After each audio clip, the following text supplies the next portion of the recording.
O médico e o terço na mão. No período mais tenso da pandemia, vários exemplos de fé e solidariedade se espalharam por todo o mundo e até os dias de hoje são lembrados. Um deles foi de um médico anestesista colombiano chamado Néstor Ramírez Arieta, que em meio aos seus longos plantões aproveitava qualquer oportunidade para rezar o rosário, como foi flagrado em uma clínica na cidade de Cartagena. Na internet, um pastor evangélico surpreendeu ao escrever o seguinte: ele, como muitos médicos, aguenta turnos intermináveis e uma pressão emocional muito forte que muitos de nós não seríamos capazes de resistir. Mesmo assim, em meio a curtos tempos de descanso, tira seu rosário e se entrega à oração. Alguém duvida que Deus ouve a oração desse médico? Foi com essa legenda que esse pastor, Luiz Alberto Gallego, publicou nas suas redes sociais uma foto do Dr. Ramírez. A publicação foi compartilhada e comentada por milhares de pessoas. Naquela época, o Dr. Ramírez já havia escrito numa rede social o seguinte: Deus ouve nossas orações. O que Deus mais gosta é de curar os doentes e eu sou testemunha da sua presença diariamente. Ele age através das minhas mãos. Peço que ele utilize meu ministério de cura, ainda mais agora que atravessamos uma situação tão difícil. Dr. Ramírez sai de casa para trabalhar todos os dias no Hospital Madre Bernarda, um hospital franciscano, com a tranquilidade de estar protegido pelas melhores armas: a oração, a Eucaristia, o rosário, o sangue de Cristo e os sacramentais. Seus dias transcorrem entre tensões, lutas pela vida, pacientes recuperados e a oração permanente. Ele já testemunhou vários milagres em suas salas de cirurgia, como, por exemplo, o caso de um bebê de 4 meses com má formação congênita no crânio.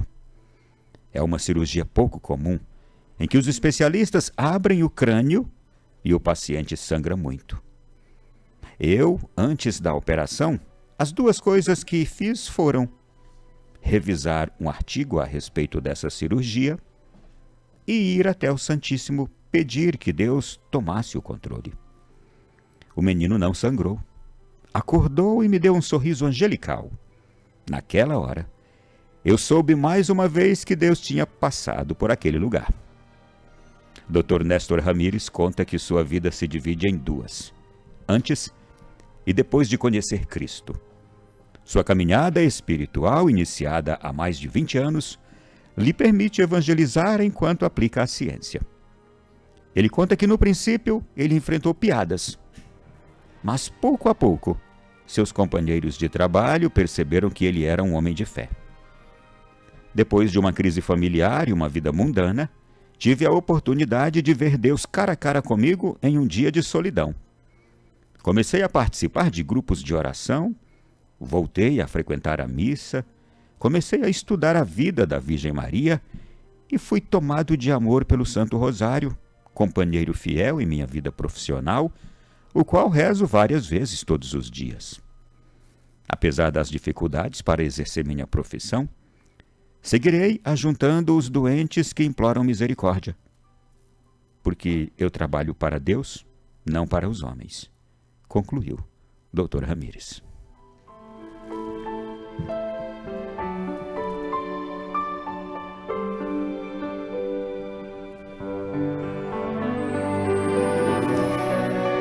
Meu irmão, minha irmã, dá vontade de aplaudir, não é?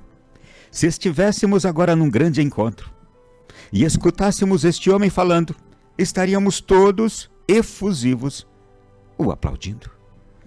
Faça isso agora em seu coração. Quantas pessoas merecem esse aplauso? Quantos homens e mulheres de fé merecem esse aplauso? Porque são para nós uma presença viva de Cristo, da fé, da coragem, do ânimo.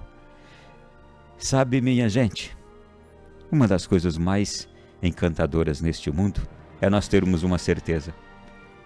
Deus continua todos os dias animando almas, corações, vidas, homens e mulheres, para que estes também nos encorajem com a sua fé viva. Como é bonito encontrar uma pessoa de fé animada. Como é transformador encontrar alguém com uma palavra certeira, que parece uma flecha que atinge o nosso coração. Isso é maravilhoso. Veja que esse médico aqui, na pureza de sua fé, na vivência pura de sua fé, ele tocou o coração de um pastor evangélico e com o rosário em mãos.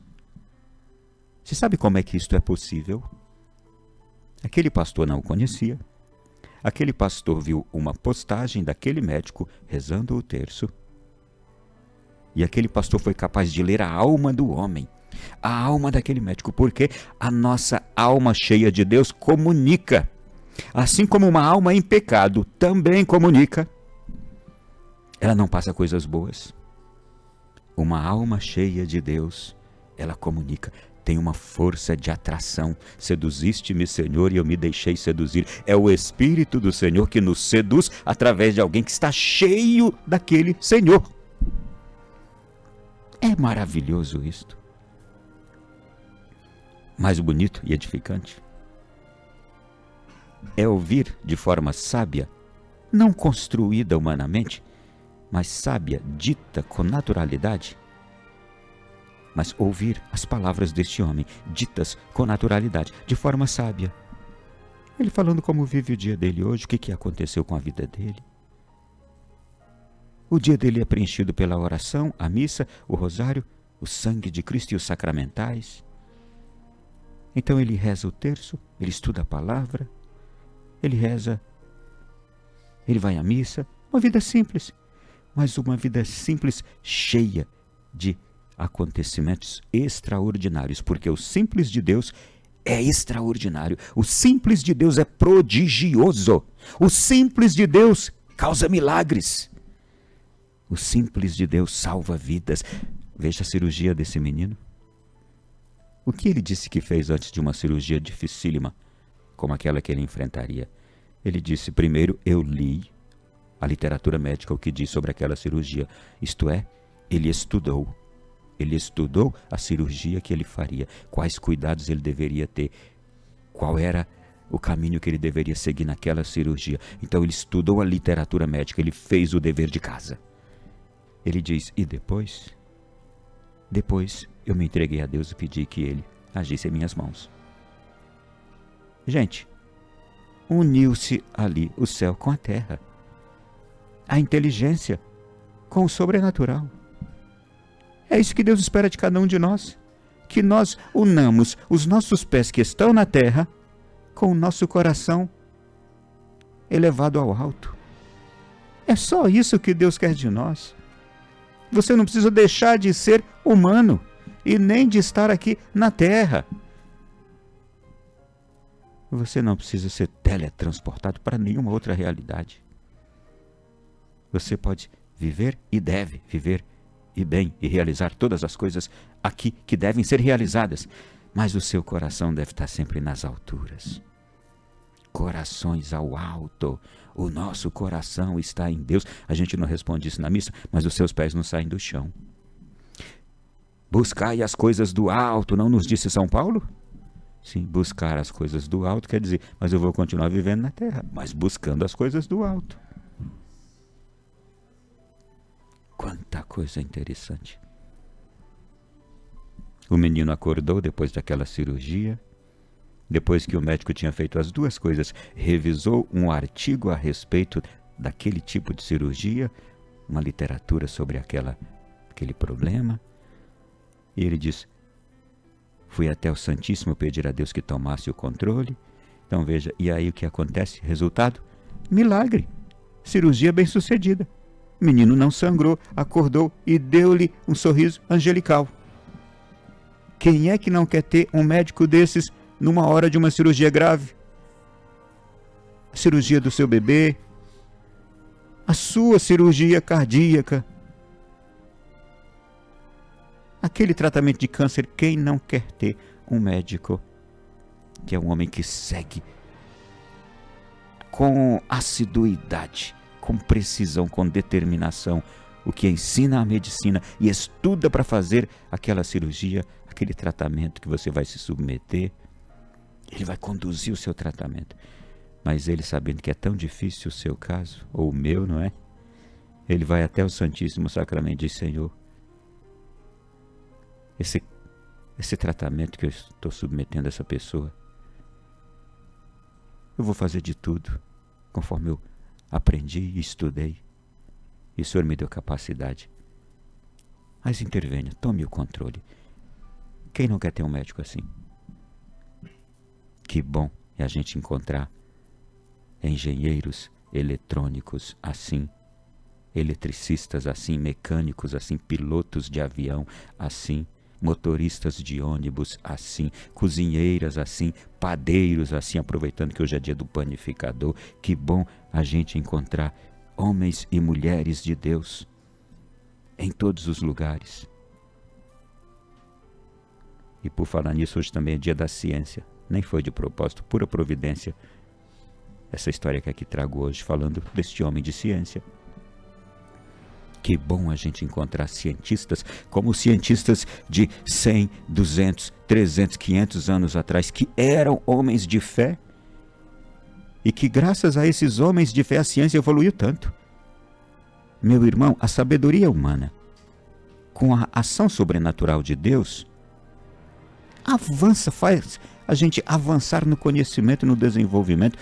O mundo que nós temos hoje, gente, o nosso mundo é um encanto, é uma maravilha. Claro que tem suas mazelas.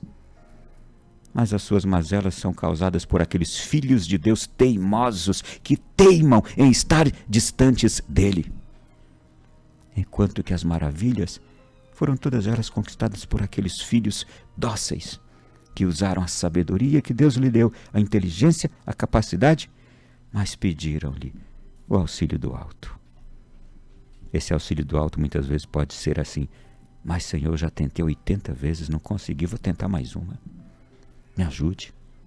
Como os grandes cientistas, os grandes inventores de grandes avanços tecnológicos. Homens e mulheres que inventaram muitas das maravilhas que a gente usa hoje dos recursos na ciência, nos meios de comunicação, nos meios de transporte, em tudo que a gente usa. Os avanços científicos foram homens que tentaram, e por que tentaram? Tiveram uma alma que não lhes deixou desistir. Eram homens animados. Gente, só pode ser animado quem tem sopro da vida, o espírito, o hálito da vida que Deus nos deu. Uma pessoa animada é uma pessoa cheia do hálito, espírito da vida, alma. Nós temos que ser assim. Ao contrário, quando a gente vê uma pessoa desanimada, que desiste fácil, que se entrega, essa pessoa está sem aquele sopro. Nela não há o sopro da vida, o hálito. O espírito não está agindo ali como deveria agir. Aquela pessoa está se entregando. É o que diz também a palavra de Deus no Eclesiastes: não entregue tua alma à tristeza, não entregue tua alma ao desânimo. Está no caminho da morte. E a gente é tão bom se deparar com pessoas cheias de vida, como aqui o caso desse médico de hoje. Bom, eu termino com a frase que ele usou, não é? E a frase que ele usou foi estupenda. Ele exerce a profissão dele, disse ele: eu continuo exercendo a minha profissão e seguirei ajudando os doentes que imploram misericórdia. Por quê? Eu trabalho para Deus, não para os homens. E você? Para quem você trabalha? Ah, Ronaldo, minha vida hoje é cuidar da minha filha. Não, está errado. Trabalhe para Deus e cuide da sua filha. Ah, eu hoje só tenho o meu marido, só sou eu e ele, então eu cuido, minha vida hoje é cuidar dele. Não, sua vida é trabalhar para Deus e cuide do seu marido. Ponha no seu coração e na sua mente, entenda, tudo que nós tivermos que fazer neste mundo, estamos trabalhando para Deus. E aí depois a gente cuida da esposa, dos filhos, da filha doente, depois a gente cuida da mãe que já está velhinha, depois a gente cuida daquela pessoa deficiente que a gente tem. Você trabalha para Deus. E este trabalho para Deus quer dizer, eu o sigo todos os dias, antes de fazer qualquer coisa. Eu o escuto todos os dias, antes de partir para as minhas atividades. É Ele quem me anima a cuidar dessas pessoas. Você trabalha para Deus. Põe no seu coração isso. E vamos trabalhar para Deus juntos.